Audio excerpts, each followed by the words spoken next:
আসসালামু আলাইকুম। শৌখিন আঙ্গুর চাষী গ্রুপের পক্ষ থেকে সবাইকে স্বাগতম। আমি এই মুহূর্তে অবস্থান করছি আমার আঙ্গুর প্রজেক্ট 1-এ। আপনারা দেখতে পাচ্ছেন আঙ্গুরগুলো পরিপক্ক হয়ে যাচ্ছে, এখনও কালার আসা বাকি।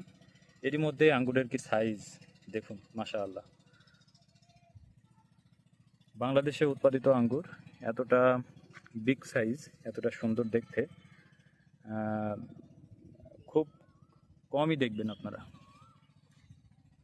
দেখুন, এগুলো যখন পরিপক্ক হবে সম্পূর্ণ লাল কালার ধারণ করবে। এখানে যেমনটা দেখতে পাচ্ছেন, প্রায় এগুলো পরিপক্ক হওয়ার পথে। কি বিশাল সাইজ হয়েছে একবার দেখুন। আমাদের বাগানে অসংখ্য ফল আছে, গাছ প্রতি প্রায় 20 থেকে 25 কেজি ফল হবে অনায়াসে। থোকার যে এক একটা সাইজ, নিঃসন্দেহে এক একটা থোকার ওজন 500-600 গ্রাম। এই ছোট থোকাগুলো হয়ে যাবে। অন্যান্যগুলো বড় বড় যে থোকাগুলো আছে 800 থেকে 1000 গ্রাম। অর্থাৎ এই যে এখানে দেখতে পাচ্ছেন, এখানে কম করে হলেও 2 থেকে 2.5 কেজি ফল আছে। ফলের সাইজটা দেখুন।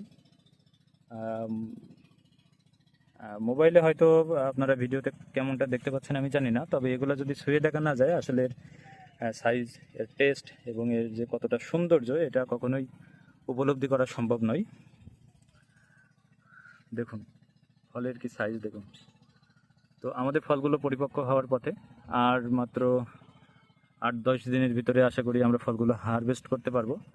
তো আপনারা যারা আঙ্গুর বাগান পরিদর্শন করতে চান, তারা চলে আসতে পারেন আমাদের আঙ্গুর বাগানে। শুধু এই নয়, আরও অনেক গাছ আছে, দেখেন আরও অনেক আঙ্গুরের গাছ আছে, সেগুলোতে প্রচুর ফল আছে। এই যে এখানে একটা দেখতে পাচ্ছেন, একটা থোকা কম করে হলেও 1 কেজি হবে এই থোকাটার ওজন, এবং ফলের সাইজ দেখুন। এবং এগুলো যদি থিনিং করে দেওয়া যেত, তাহলে ফলটা আরও অনেক বড় হতে পারতো। তো একটা ফল আমি ছিঁড়লাম, দেখতে পাচ্ছেন। এই আঙ্গুরগুলো কিন্তু পুরোটাই সিডলেস, কোনো সিড নেই ভিতরে। আমি একটু আগে একটা ভিডিও করলাম, আপনারা নিশ্চয়ই দেখতে পেয়েছেন কিংবা দেখতে পাবেন। এটাও আমি আপনাদেরকে দেখাবো, দেখতে থাকুন।